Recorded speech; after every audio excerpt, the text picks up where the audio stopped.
이것이 결국은 말의 문제가 아니에요, 여러분. 말이 그렇게 나오는 건 제가 좀 전에 말씀드린 것처럼 마음의 문제고, 마음의 문제는 영혼의 문제예요. 잠언 16장 32절에 보면 노하기를 더디하는 자는 용사보다 낫고 자기 마음을 다스리는 자는 성을 빼앗는 자보다 나으니라 라고 얘기하죠. 그래서 자기 마음을 다스리는 자는 잠언 16장 32절 자기 마음을 다스리는 자는 성을 빼앗는 자보다 나으니라 라고 이야기를 해요. 그래서 마음이 가장 중요하다라고 이야기를 합니다. 근데 이 말 그대로 이해하면 안 되는 거예요, 여러분. 자기의 마음을 다스리면 되는 거야? 그러면 일체의 유심조, 모든 것은 다 마음으로부터 시작된다, 마음으로부터 나온다라고 하는 석가의 가르침과 뭐 다를 바가 없잖아. 석가도 마음이 중요하다고 하고, 알라도 마음이 중요하다고 하고, 다 마음을 다스리고 마음을 잘 통제할 수 있어야 인생을 잘 살 수 있다고 이야기하는데, 그럼 성경 잠언에도 지금 마음을 다스리라고 했으니까 석가의 일체 유심조와 모든 것은 다 마음으로부터 나온다라는 그 말과 뭐가 다르냐라고 얘기할 수밖에 없지 않겠습니까? 그래서 그리스도인이 아닌 기독교인들은 그들의 말과 사실은 다른 뜻으로 얘기하는 게 아니라 결국은 같은 말을 이야기하는 거예요. 우리 아버지가 말씀하시는 자기의 마음을 다스린다라는 말은 그 마음의 뿌리가 어디서 나오는지를 알아야 된다는 거예요. 마음은 그냥 마음에서 나오는 게 아니라 그 마음을 다스리는 나의 영이 어디를 바라보는가에 따라서 환경이 만들어지고 경험이 만들어지고 그 경험을 통해서 마음이 만들어지는 거예요. 그래서 마음을 다스린다는 말은 결국 내 영혼이 여호와 아버지, 나의 아버지 당신을 바라보나니 라고 하는 그때에만 우리는 우리 마음을 다스릴 수 있다라는 뜻이지, 마음에 많은 악한 생각들이 있는데 그 생각들을 육체의 욕망을 제어함으로써 자기 마음을 다스려라. 다른 사람과의 인간관계에 좀 예의 바르게 살아야 되지 않겠니? 그러니까 좀 겸손해라. 이런 도덕적인 정신의 상태에서 나오는 자기 마음을 다스리는 그런 싸구려 교활한 인간의 더러운 마음이 아니라, 이 얼치기들이 성경을 잘못 알고 꼭 그렇게 해석을 한다 이 말이에요. 자기의 마음을 다스리는 자는 그 마음의 근원이 오직 여호와 하나님으로부터 나온다는 것을 깨달을 수 있는 자만 자기의 마음을 다스릴 수 있는 것이에요. 그것이 성경이 말하는 유일한 의미이고, 그것 이외에는 전부 자기 마음을 다스리지 못하고 억제하지 못하고 수시로 마음이 발작을 일으켜서 거짓말을 끊임없이 입으로 내세우는, 하나님과 관계없는 세상적인 말들을 끊임없이 집어대는 그런 간질병 환자, 오늘 우리가 접한 그 사람이 되는 거예요.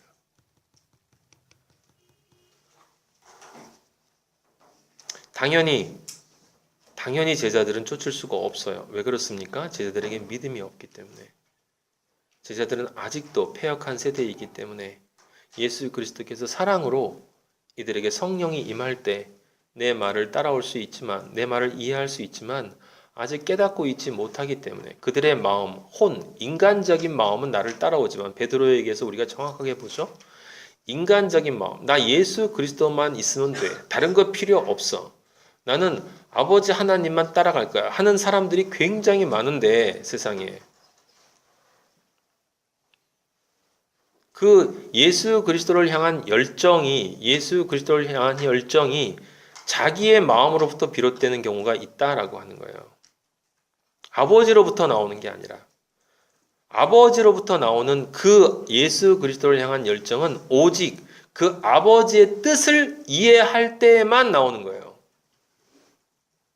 그러니까 지금 이 사건이 여기 지금 이렇게 뚱딴지 같이 갑자기 툭 등장하는 것이고, 그리고 거기에 예수님이 간질병을 이야기하면서 말을 못하는, 정신 나간 말을 하는 귀신이라고 이렇게 들어서 이야기하시는 것은 바로 그런 의미다라고 하는 거예요.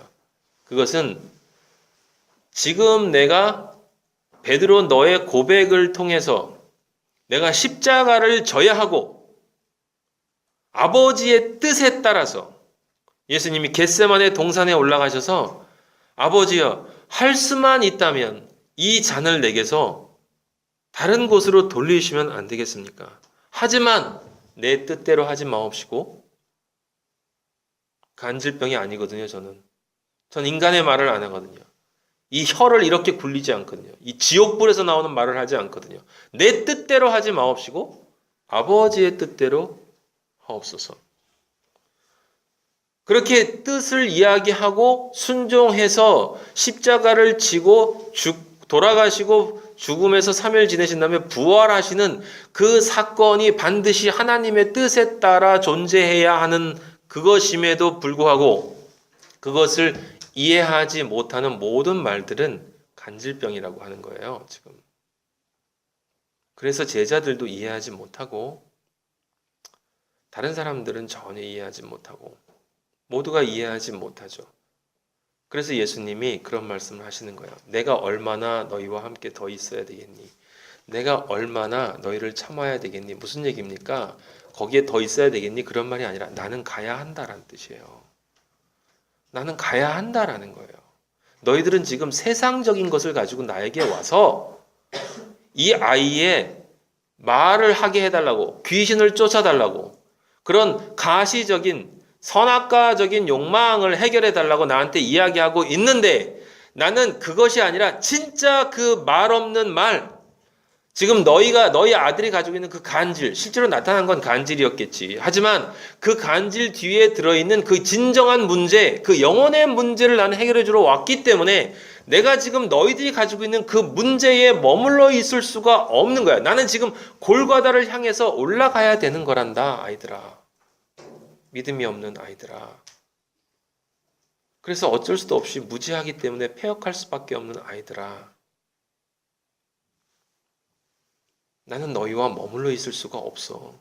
너희들을 사랑하기 때문에 나는 올라가야 된단다.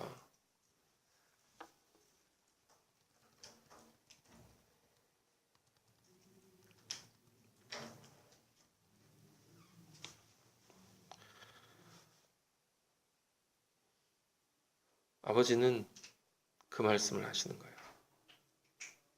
무슨 얘기입니까? 언제나 아버지의 뜻을 분별할 줄 알아야 한다는 거죠.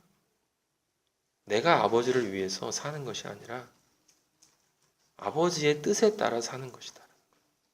선은 아버지를 향한 간절하고 아버지를 사랑하는 마음, 아버지를 위해서 모든 것을 하고 싶은 마음, 아버지를 위해서 내가 이것을 하려고 하는데요 라고 하는 그 나로부터 나오는 아버지를 향한 선이 아니라 그냥 아버지가 시키시는 대로 굶으라면 굶고 먹으라면 먹고 숨을 쉬라면 쉬고 멈추라면 멈추고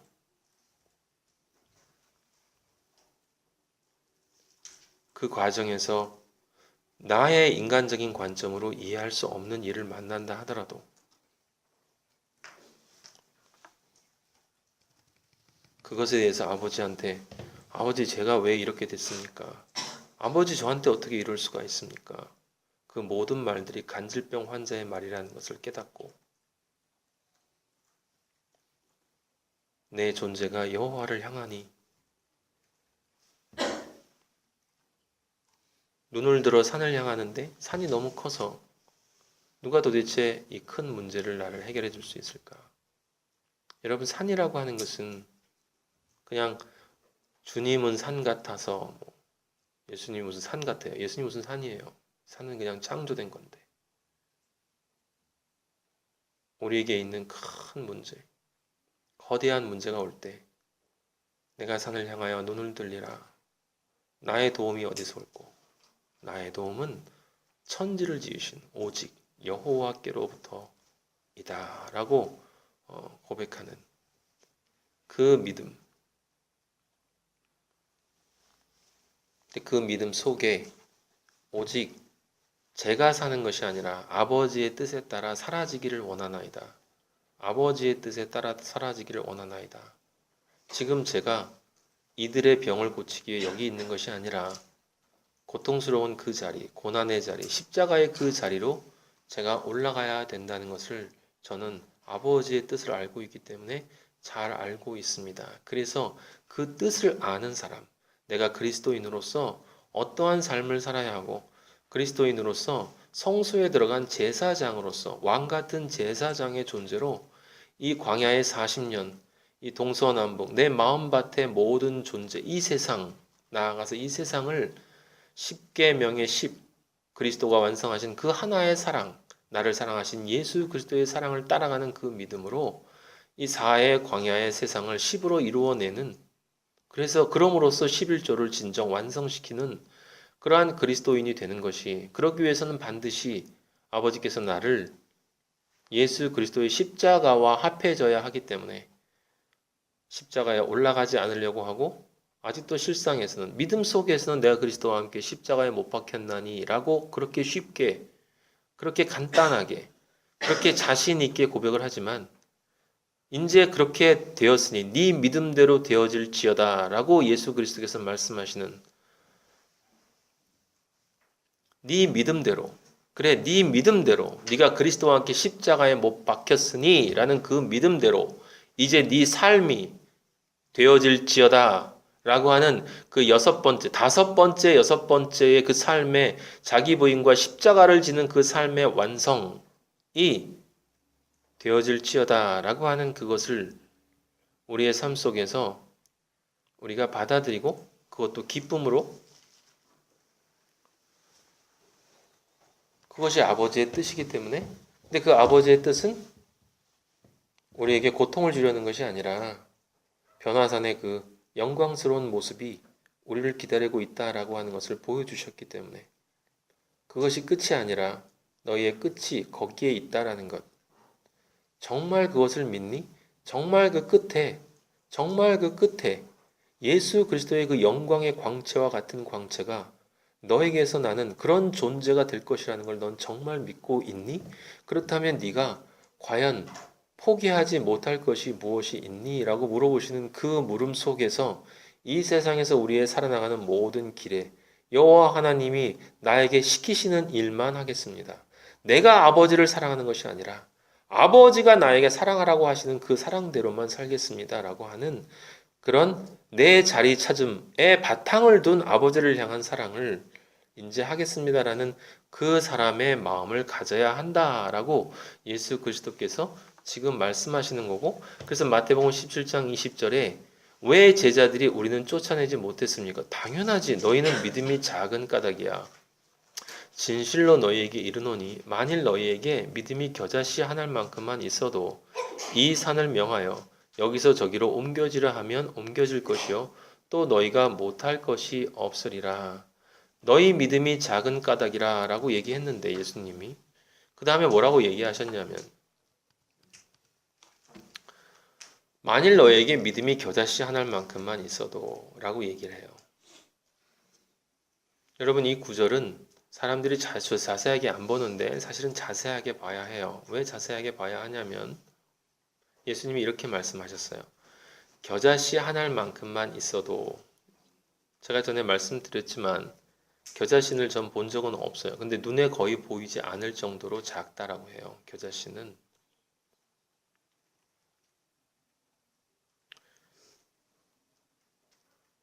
그런데 그 겨자씨 한 알만큼만 있어도 그게 뭐냐면 믿음이 있는 건데, 겨자씨 한 알만큼 없다는 거예요. 믿음이 작다라고 얘기하는 게 뭐냐면, 믿음이 작다라고 예수님 말씀하시는데 그것과 동의어가 뭐냐면 너희에게 믿음이 겨자씨 한 알만큼도 없다란 뜻이야.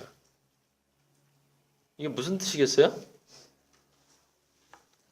사람들은 믿음이 작다라고 얘기해요. 아니에요. 믿음이 없는 거예요, 여러분. 작은 자야 라고 하는 건 믿음이 작은 자야라는 얘기가 아니라 믿음이 없는 자야, 겨자씨 한 알의 믿음도 없는 자야 라고 얘기하는 거예요. 큰 자야 라고 하는 건 믿음이 있는 자야 라는 뜻이에요.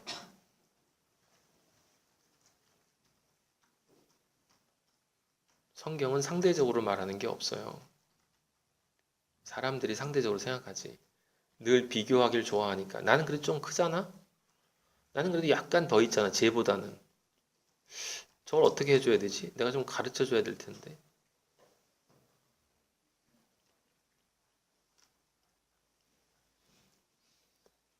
여러분이 정말 십자가를 바라보면, 여러분이 정말 매일 십자가를, 여러분의 영혼 안에 앞에 세워진 십자가, 골고다 십자가를 여러분이 정말 바라보면 믿음이 있다는 소리를 할 수 없어요. 그 십자가의 믿음을 가질 수 있는 인간은 없기 때문에. 근데 그 믿음이 없으면 아버지는 아들이라고 불러주지 않으세요. 그래서 우리가 할 수 없기 때문에 예수님이 대신하신 거 아닙니까? 우리는 거저 같이 들어간 거고. 근데 어떻게 내가 믿음이 좋아요? 그 믿음이 어떻게 나의 믿음이 좋은 겁니까?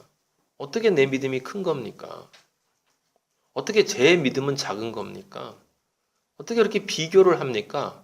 신앙의 영역에 들어와서도 그게 지금 얘기하는 그 변론이에요. 헛된 변론. 그게 바로 간질이고 그게 바로 지옥불에서 나오는 불의 혀란 말이에요. 불의 혀.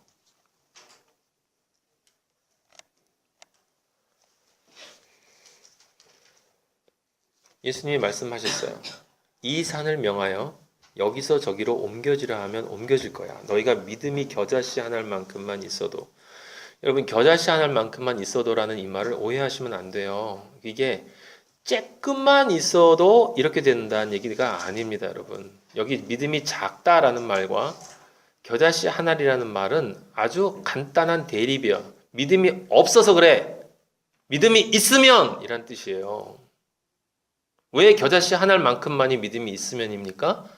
겨자씨 하나는 그냥 있는 게 아니라 진짜 겨자씨 하나이 맞다면 그 겨자씨 하나이 커져서 나중에 새들이 쉴 수 있는 큰 나무로 변하기 때문이에요.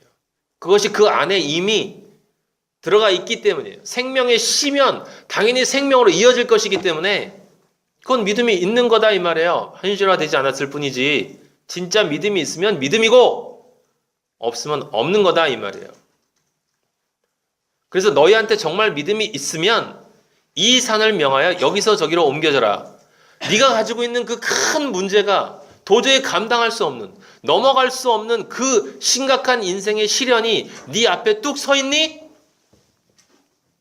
정말 너에게 믿음이 있다면 그 네 앞에 서 있는 그 큰 산을 너 여기 있지 말고 저리로 비켜! 라고 얘기하면 비켜진다 이 말이에요. 문제를 해결한다고요? 아니요. 그 산이 거기 서 있는 게 나한테 아무 문제가 안 된다 이 뜻이에요. 풍랑이 불어도 뱃속에서 편안하게 잠을 잘 수 있다는 뜻이에요. 정말 너에게 믿음이 있다면 겨자씨 하나는 작은 믿음이 아니에요, 여러분. 믿음은 작은 믿음, 큰 믿음 없어요. 하나님은 믿음이 있다, 믿음이 없다로 보세요. 말씀을 그렇게 하는 건 사람들로 하여금 사람들 가운데 이 비교 욕망을 가지고 있는 이 헛다리들한테 가라지로 드러나도록 만드는 거예요.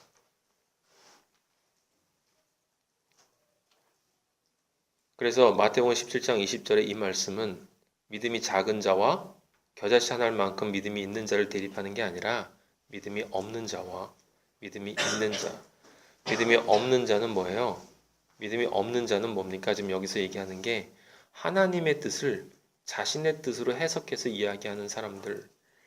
그 사람이 바로 간질병이고 그 사람들이 자신의 말을 억제하지 못하는 것이고 말을 억제하지 못하는 건 마음을 억제하지 못하는 거고 마음을 억제하지 못하는 그 영혼이 하나님을 향하지 않고 지옥불을 향하고 있다라고 하는 거예요. 야고보서의 말씀처럼. 겨자씨 하나만큼의 믿음은 이제 큰 믿음이 될, 진짜 믿음이 될 그 생명의 씨를 가지고 있다는 뜻이기 때문에 생명의 씨를 가지고 있는 건 이미 믿음이다라고 아버지가 인정해 주시는 것이고 그런 사람에게는 영혼이 잘 됐기 때문에 범사가 잘 되고 강건하여진단 말이에요. 강건하여진다는 거죠. 내 앞에 산이 있어? 비켜! 라고 얘기하면 비켜진다 이 말이죠. 산을 비키는 게 아니라 내 마음속에서 두려워 떠는 것들. 그래서 그 뒤에 제자들이 예수님 또 올라가신다니까 두려워하는 얘기가 나와요. 두려워하지 마라. 내가 너와 함께 함이라. 겨자씨 하나만큼의 믿음은 그 뜻을 나의 뜻으로 받아들이는 아버지의 뜻을 내가 아버지를 사랑하는 게 아니라 아버지로 하여금 내가 사랑하도록 만들도록 나를 준비시킨 그 존재가 아버지의 뜻에 부합되는 그 믿음을 가지고 있을 때 내 앞에 어떤 산이 나타나도 나는 상관이 없기 때문에 이미 그 믿음 속에서 내 앞에 있는 그 큰 산은, 태산은 옮겨져 있다 이 말이야. 그래서 못할 것이 없는 거예요. 못할 것이 없다는 얘기를 누가 풀어 설명해 줬어요? 바울이 했잖아요. 내가 빈 부에도 취하고 가난한 것에도 취할 수 있고 내게 능력 주시다 해서 내가 모든 것을 할 수 있느니라. 그 모든 것이 뭡니까? 아버지의 뜻에 따라서 가는 이 길에서 나를 막거나 나에게 그 길을 벗어나도록 만드는 모든 장애물들을 결코 그 장애물들로 인해서 내 길이 막힘이 없이 나는 이 믿음 하나 가지고 푯대를 바라보고 십자가 그 상금을 위해서 달려갈 수 있다라는 거예요. 오직 성령의 능력에 따라서.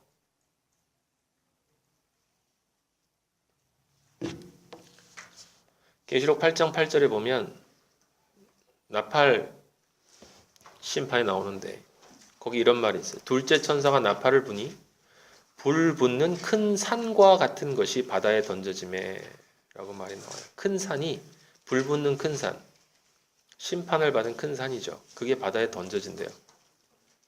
최후의 심판 때. 이 산은 뭐겠습니까? 이 세상 권력, 의지를 가지고 나아가는 그 모든 것의 총체.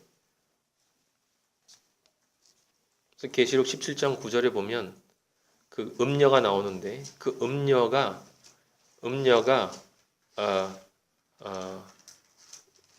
17장 9절에 이렇게 쓰여있어요. 지혜 있는 뜻이 여기 있으니 그 일곱 머리는 여자가 앉은 일곱 산이다 라고 나와요. 여자가 앉은 일곱 산. 또 일곱 왕이라. 일곱 산이 곧 일곱 왕이래. 다섯은 망하였고 하나는 있고 다른 하나는 아직 이르지 아니하였으나 이르면 반드시 잠시 동안 머무리라. 예, 이거는 권력의 영속성을 나타내는 거예요. 최후의 심판까지 계속 있을 수 있다라는 얘기인데 나중에 계시록 할 때 얘기를 하도록 하고 산이라고 하는 말을 예수 그리스도와 동일시하는 것은 별로 좋은 게 아니에요. 사실은 산은 늘 이런 거대한 장애물로 나타난다라고 하는 거죠.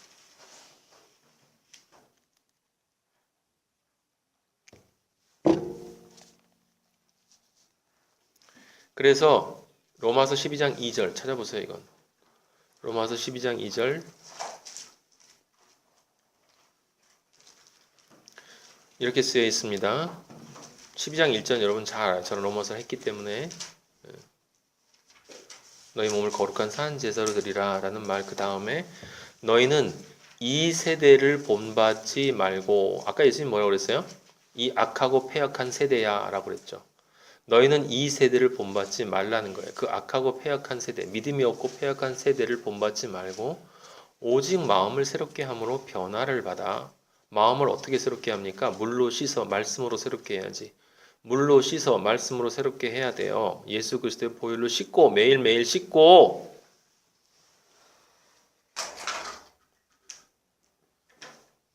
말씀으로 새롭게 하고 말씀으로 새롭게 해야 되는데 말씀을 봐야지.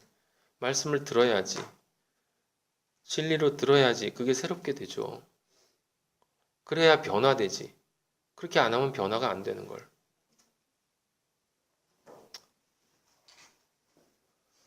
변화를 받아 마음을 새롭게 함으로 그러니까 예수 그리스도의 말씀을 생명의 양식으로 먹어야 그게 내 안에 들어와서 피와 살이 되는 거잖아요. 그래서 피와 살이 되면 그 먹은 만큼 피와 살이 되고 내 옛자의 피와 살이 없어지고 예수 그리스도의 피와 살로 바뀌어야 변화가 되지 않겠습니까? 여러분들이 스스로 한번 생각을 해보시란 말이에요. 그래서 내가 하루 동안 도대체 말씀을 얼마나 먹나 진리로 그렇게 먹어야 변화를 받고 하나님의 선하시고 기뻐하시고 온전하신 뜻이 무엇인지 분별할 수 있단 말이에요. 그걸 분별하지 못하면 어떻게 하는 거예요? 정신 나간 소리를 하는 거야. 정신 나간 소리. 지금 예수님이 마태복음에서 지금 그 말하고 계시는 거란 말이에요. 내가 가야 할 길이 있는데 그게 하나님 아버지의 뜻인데 나는 것을 분명히 알고 있고 그리고 가야 하고 너희들한테 지금 이렇게 보여줬고 나아가야 하는데 너희는 세상적인 걸로 나를 지금 붙잡고 있다.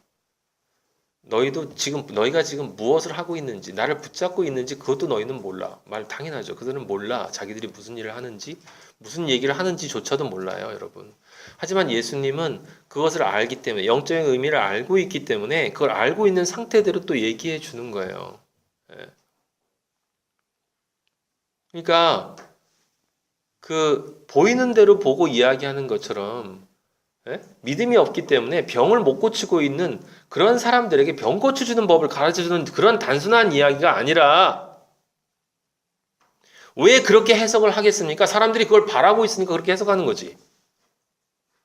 그 뒤에 숨어있는 영적인 의미를 아버지 하나님의 예수 그리스도가 가셔야 되는 그 십자가의 길을 이해하지를 못하고 그것을 맥락 속에 전체, 진리는 전체인데 전체 속에 바라보지를 못하니까 그렇게 그냥 왜 하나님의 뜻을 분별하지 못하니 얘들아. 지금 나는 십자가를 향해 가야 하고 부활과 승천, 승리를 통해서 너희의 구원을 내가 완성해 줘야 돼. 진짜 너희의 말을 하나님의 말씀, 세상에 계시록에 보면 우리가 뭐가 돼요? 우리는 하나님의 말씀이란 말이에요. 예수 그리스도가 하나님의 말씀이기 때문에 우리는 예수 그리스도가 되는 것이고 우리가 하나님의 말씀이 되어야 되는 거예요. 근데 그 말이 헛나와. 그 헛나오는 말의 존재로부터 하나님의 뜻에 부합되는 그 말의 존재로 내가 너희를 바꿔주기 위해서는 반드시 내가 올라가야 되는데 왜 나를 여기서 붙잡고 있니? 라고 하는 이야기를 하는 거란 말이야. 난 떠나야 되는 거야. 나를 붙잡지 마. 난 그 길로 가야 돼. 너희가 그 길을 이해하지 못하기 때문에 나를 붙잡는 걸 알지만 하지만 뒤에 성령이 왔을 때 이 말을 이해해야 되는 수많은 사람들 때문에 난 지금 이야기를 하는 거야. 중요한 것은 귀신 들린 아이를 고치는 게 아니야. 진짜 귀신 들린 너희의 영혼을 고치는 거야. 하나님의 뜻을 분별해야 돼. 내가 십자가로 올라가야 그것이 돼. 그래서 그 사건이 거기 생뚱맞게 하나가 뜯겨 있는 거예요.